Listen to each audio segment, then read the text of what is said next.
ਸਤਨਾਮ ਸ਼੍ਰੀ ਵਾਹਿਗੁਰੂ ਸਾਹਿਬ JIO. ਪਰਮ ਸਨਮਾਨਿਓ ਗੁਰੂ ਰੂਪ ਗੁਰੂ ਖਾਲਸਾ ਸਾਧ ਸੰਗਤ ਜੀ, ਵਾਹਿਗੁਰੂ ਜੀ ਕਾ ਖਾਲਸਾ ਵਾਹਿਗੁਰੂ ਜੀ ਕੀ ਫਤਿਹ। ਗੁਰਬਾਣੀ ਵਿੱਚ ਤ੍ਰੇਤਾ ਯੁੱਗ ਵਾਲੇ ਭਗਵਾਨ ਰਾਮ ਦਾ ਨਾਮ ਬਹੁਤ ਸਾਰੀਆਂ ਥਾਵਾਂ 'ਤੇ ਆਇਆ ਹੈ ਅਤੇ ਸਪਸ਼ਟ ਤ੍ਰੇਤਾ ਯੁੱਗ ਦੇ ਭਗਵਾਨ ਰਾਮ ਨਾਲ ਸੰਬੰਧਿਤ ਘਟਨਾ ਦਾ ਵੀ ਜ਼ਿਕਰ ਆਇਆ ਹੈ। ਰੋਵੈ ਰਾਮ ਨਿਕਾਲਾ ਭਇਆ, ਸੀਤਾ ਲਖਮਨ ਵਿਛੜ ਗਿਆ। ਰਾਮ ਗਇਓ ਰਾਵਣ ਗਇਓ, ਜਾ ਕੋ ਬਹੁ ਪਰਵਾਰ। ਸੋ ਇਹਨਾਂ ਤੁਕਾਂ ਦੇ ਪ੍ਰਮਾਣ ਤੋਂ ਇਹ ਗੱਲ ਸਪਸ਼ਟ ਹੋ ਜਾਂਦੀ ਹੈ ਕਿ ਗੁਰਬਾਣੀ ਵਿੱਚ ਰਾਮ ਉਸ ਅਕਾਲ ਪੁਰਖ ਵਾਹਿਗੁਰੂ ਦੇ ਰਮੇ ਹੋਣ ਦਾ ਵਾਚਕ ਹੀ ਹੈ। ਭਾਵੇਂ ਉਸੇ ਰਮੇ ਹੋਏ ਪਰਮੇਸ਼ਰ ਦਾ ਸਰਗੁਣ ਸਰੂਪ ਤ੍ਰੇਤੇ ਯੁੱਗ ਦੇ ਰਾਮ ਜੀ ਵੀ ਹਨ, ਇਸ ਦਾ ਖੰਡਨ ਨਹੀਂ, ਪਰ ਗੁਰਮਤਿ ਵਿਰੋਧੀ ਵਿਚਾਰਧਾਰਾ ਪ੍ਰਮਾਣਿਕ ਨਹੀਂ ਹੋ ਸਕਦੀ। ਅੱਜ ਬਹੁਤ ਸਾਰੇ ਲੋਕ ਗੁਰਮਤਿ ਵਿਰੋਧੀ ਚਾਲਾਂ ਚੱਲਦੇ ਹੋਏ ਗੁਰਬਾਣੀ ਵਿੱਚ ਤਾਂ ਕੋਈ ਅਦਲਾ ਬਦਲੀ ਕਰਨਾ ਇਹਨਾਂ ਦੀ ਕੋਈ ਵੱਸ ਦੀ ਬਾਤ ਨਹੀਂ ਹੈ, ਪਰ ਅਰਥਾਂ ਵਿੱਚ ਮਿਲਾਵਟ ਕਰਕੇ ਗੁਰਮਤਿ ਨੂੰ ਰਲ ਗੱਡ ਕਰਕੇ ਲੋਕਾਂ ਨੂੰ ਗੁੰਮਰਾਹ ਕਰਦੇ ਹਨ। ਉਹਨਾਂ ਲੋਕਾਂ ਦਾ ਟਾਕਰਾ ਸਾਨੂੰ ਸਦਭਾਵਨਾ ਵਿੱਚ ਰਹਿ ਕੇ ਗਿਆਨ ਸ਼ਕਤੀ ਦੁਆਰਾ ਦਲੀਲਾਂ ਦੇ ਕੇ ਉਹਨਾਂ ਨੂੰ ਨਿਰਉੱਤਰ ਕਰਨਾ ਚਾਹੀਦਾ ਹੈ। ਇਸ ਵਿਚਾਰ ਨੂੰ ਸਿੱਧ ਕਰਨ ਵਾਸਤੇ ਬੜੀ ਹੀ ਸੋਹਣੀ ਦਲੀਲ ਤ੍ਰੇਤੇ ਦੇ ਇਤਿਹਾਸ ਵਿੱਚ ਹੀ ਪਈ ਹੈ। ਜਦੋਂ ਮਹਾਰਾਜੇ ਦਸ਼ਰਥ ਦੇ ਘਰ ਸੰਤਾਨ ਨਹੀਂ ਸੀ ਹੋਈ, ਸੰਤਾਨ ਲਈ ਇੱਕ ਉਪਾਅ ਇਹ ਵੀ ਸੀ ਕਿ ਇੱਕ ਸੁੰਦਰ ਤਾਲ ਖੁਦਵਾਇਆ ਜਾਏ। ਉਸ ਵਿੱਚ ਹਰ ਸਮੇਂ ਪਾਣੀ ਦਾ ਪ੍ਰਬੰਧ ਇਸ ਤਰੀਕੇ ਨਾਲ ਕੀਤਾ ਜਾਏ ਕਿ ਉਸ ਵਿੱਚ ਪਾਣੀ ਕਦੇ ਸੁੱਕੇ ਨਾ। ਸੋ ਐਸਾ ਹੀ ਕੀਤਾ ਗਿਆ। ਸੋ ਉੱਥੇ ਹਿੰਸਕ ਜੀਵ ਪਾਣੀ ਪੀਣ ਆਏ, ਕਮਜ਼ੋਰ ਜੀਵਾਂ ਦੀ ਹਿੰਸਾ ਕਰਨ ਲੱਗੇ। ਪੁੰਨ ਦੀ ਥਾਂ 'ਤੇ ਪਾਪ ਹੋਣ ਲੱਗਾ। ਸੋ ਜੋਤਸ਼ੀਆਂ ਨੇ ਕਿਹਾ ਕਿ ਰਾਜਨ, ਇਹ ਤਾਂ ਪੁੰਨ ਦੀ ਥਾਂ 'ਤੇ ਆਪ ਨੂੰ ਪਾਪ ਲੱਗ ਰਿਹਾ ਹੈ। ਜੇ ਪੁੰਨ ਖੱਟਣਾ ਹੈ ਤਾਂ ਇਹਨਾਂ ਜੀਵਾਂ ਦੀ ਤੀਰ ਕਮਾਨ ਲੈ ਕੇ ਰਾਖੀ ਆਪ ਕਰਿਆ ਕਰ। ਸੋ ਰਾਜਾ ਦਸ਼ਰਥ ਇਸੇ ਤਰ੍ਹਾਂ ਕਰਨ ਲੱਗਾ।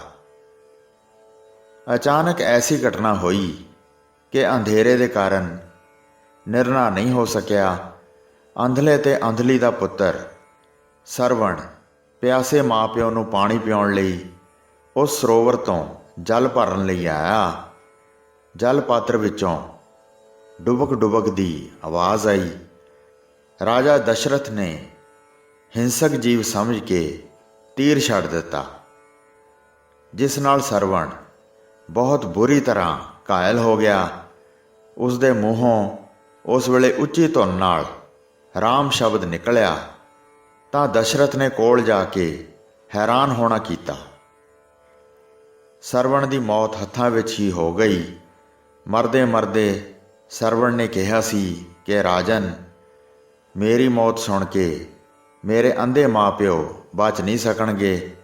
ਤੂੰ ਬਹੁਤ ਬੁਰਾ ਕਰਮ ਕਰ ਦਿੱਤਾ ਹੈ।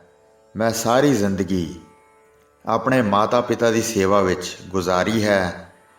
ਅੰਨੇ ਮਾਂ-ਪਿਓ ਦਾ ਸਹਾਰਾ ਮੈਂ ਬਣਿਆ ਰਿਹਾ ਹਾਂ, ਪਰ ਮੈਨੂੰ ਇਸ ਗੱਲ ਦਾ ਬੜਾ ਦੁੱਖ ਹੈ ਕਿ ਮੇਰੇ ਮਾਤਾ-ਪਿਤਾ ਸੰਸਾਰ ਤੋਂ ਪਿਆਸੇ ਹੀ ਮਰਨਗੇ।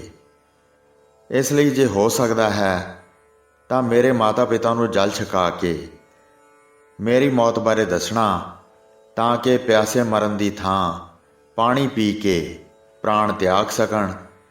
ਮੇਰੀ ਅੰਤਮ ਸੇਵਾ ਪ੍ਰਵਾਨ ਹੋਵੇ। ਇਸੇ ਸੇਵਾ ਦੀ ਮਹਾਨਤਾ ਦਾ ਪ੍ਰਮਾਣ ਭਾਈ ਗੁਰਦਾਸ ਜੀ ਨੇ ਦਿੱਤਾ ਹੈ ਕਿ ਦੁਨੀਆ ਵਿੱਚ ਪੁੱਤਰ ਤਾਂ ਅਣਗਿਣਤ ਹੋਣਗੇ, ਪਰ ਸਰਵਣ ਕੋਈ ਵਿਰਲਾ ਹੀ ਹੋਵੇਗਾ। ਹੋਵੈ ਸਰਵਣ ਵਿਰਲਾ ਕੋਈ।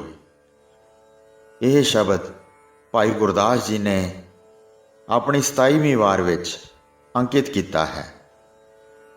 ਸੋ ਭਾਵੇਂ ਦਸ਼ਰਥ ਪਾਣੀ ਲੈ ਕੇ ਤਾਂ ਗਿਆ ਹੈ, ਪਰ ਉਹਨਾਂ ਨੂੰ ਸ਼ੱਕ ਪੈਣ ਤੋਂ ਕਿ ਇਹ ਸਰਵਣ ਨਹੀਂ ਹੈ, ਉਹਨਾਂ ਨੇ ਪਾਣੀ ਨਹੀਂ ਪੀਤਾ। ਪਿਆਸਿਆਂ ਨੇ ਹੀ ਪ੍ਰਾਣ ਤਿਆਗ ਦਿੱਤੇ ਅਤੇ ਦਸ਼ਰਥ ਨੂੰ ਸ਼ਰਾਪ ਦਿੱਤਾ ਕਿ ਤੂੰ ਵੀ ਪੁੱਤਰ ਵਿਜੋਗ ਵਿੱਚ ਸਾਡੀ ਤਰ੍ਹਾਂ ਪ੍ਰਾਣ ਤਿਆਗੇਂਗਾ। ਇਸੇ ਸਾਖੀ ਦੀ ਵਿਚਾਰ ਨਾਲ ਕੇਵਲ ਇਤਨਾ ਹੀ ਸੰਬੰਧ ਹੈ ਕਿ ਜਦੋਂ ਅਜੇ ਤ੍ਰੇਤੇ ਯੁੱਗ ਦੇ ਅਵਤਾਰ ਰਾਮ ਜੀ ਦਸ਼ਰਥ ਦੇ ਘਰ ਪੈਦਾ ਹੋਏ ਹੀ ਨਹੀਂ ਸਨ, ਤਾਂ ਸਰਵਣ ਦੇ ਮੁਖੋਂ ਰਾਮ ਕਿਸ ਨੂੰ ਕਿਹਾ ਗਿਆ। ਇਸ ਵਿਚਾਰ ਨਾਲ ਇਹ ਗੱਲ ਨਿਰਸੰਦੇਹ ਸਪਸ਼ਟ ਹੋ ਗਈ ਕਿ ਰਾਮ ਰਮੇ ਹੋਏ ਪਰਮੇਸ਼ਰ ਦਾ ਵਾਚਕ ਸ਼ਬਦ ਹੈ, ਜਿਸ ਨੂੰ ਸਰਵਣ ਧਿਆਉਂਦਾ ਸੀ।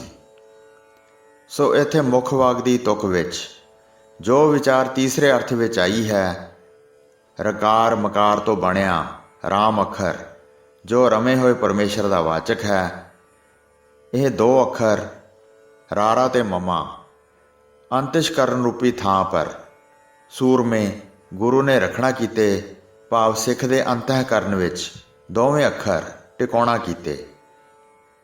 ਰਾਮ ਨਾਮ ਉਰ ਮੈਂ ਗਹਿਓ ਜਾ ਕੈ ਸਮ ਨਹੀਂ ਕੋਏ, ਜਹ ਸਿਮਰਤ ਸੰਕਟ ਮਿਟੈ ਦਰਸ ਤੁਹਾਰੋ ਹੋਏ। ਨਾ ਉਹ ਮਰੈ ਨਾ ਠਾਗੇ ਜਾਹੇ, ਜਿਨ ਕੈ ਰਾਮ ਵਸੈ ਮਨ ਮਾਹੇ। ਸੋ ਇਹ ਸੂਰਮੇ ਗੁਰੂ ਦੀ ਕਿਰਪਾ ਨਾਲ ਹੀ ਜਦੋਂ ਰਾਮ ਹਿਰਦੇ ਵਿੱਚ ਵਸਦਾ ਹੈ ਤਾਂ ਜੀਵ ਜੰਮਣ ਮਰਨ ਤੋਂ ਰਹਿਤ ਹੋ ਜਾਂਦਾ ਹੈ। ਨਾ ਹੀ ਉਸਨੂੰ ਕਾਮ ਕ੍ਰੋਧ ਆਦਿਕ ਠੱਗ ਸਕਦੇ ਹਨ। ਰਾਮ ਦੇ ਨਾਮ ਮੰਤਰ ਦੀ ਗੱਲ ਸੰਸਕ੍ਰਿਤੀ ਵਿੱਚ ਵੀ ਕੀਤੀ ਗਈ ਹੈ। ਮੰਤਰੰ ਰਾਮ ਨਾਮ ਨਾਮੰ ਧਿਆਨੰ ਸਰਬਤਰ ਪੂਰਨ ਹੈ। ਸੋ ਇਸੇ ਤਰ੍ਹਾਂ ਹਾਹਾ ਰਾਰਾ ਹਰੀ ਤੇ ਗੱਗਾ ਰਾਰਾ ਗੁਰੂ ਅਥਵਾ ਦੋ ਪਦ ਜੋ ਪੰਜਾਬੀ ਵਰਨਮਾਲਾ ਦੇ 4 ਅੱਖਰਾਂ ਤੋਂ ਬਣਾਏ ਗਏ ਹਨ, ਵਾਹਿਗੁਰੂ, ਇਹ ਦੋਵੇਂ ਪਦ ਅੰਤःਕਰਨ ਰੂਪੀ ਥਾਂ ਤੇ ਸੂਰਮੇ ਗੁਰੂ ਨੇ ਗੁਰਸਿੱਖਾਂ ਦੇ ਹਿਰਦੇ ਵਿੱਚ ਟਿਕਾ ਦਿੱਤੇ ਹਨ।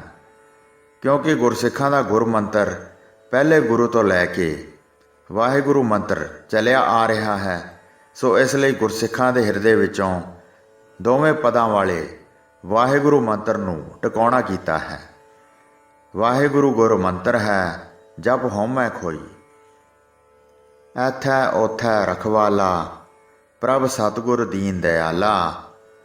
ਹਲਤ ਪਲਤ ਜਿਨ ਗੁਰੇ ਸਵਾਰਿਆ, ਤਿਸ ਗੁਰ ਉੱਪਰ ਸਦਾ ਹੋਂ ਵਾਰਿਆ। ਸੋ ਜਿਨ੍ਹਾਂ ਨੇ ਗੁਰੂ ਦੀ ਬਾਣੀ ਨਾਲ ਪਿਆਰ ਲਾਉਣਾ ਕੀਤਾ ਹੈ, ਉਹਨਾਂ ਦਾ ਦੋਨਾਂ ਲੋਕਾਂ ਵਿੱਚ ਬਾਣੀ ਆਸਰਾ ਬਣ ਗਈ ਹੈ।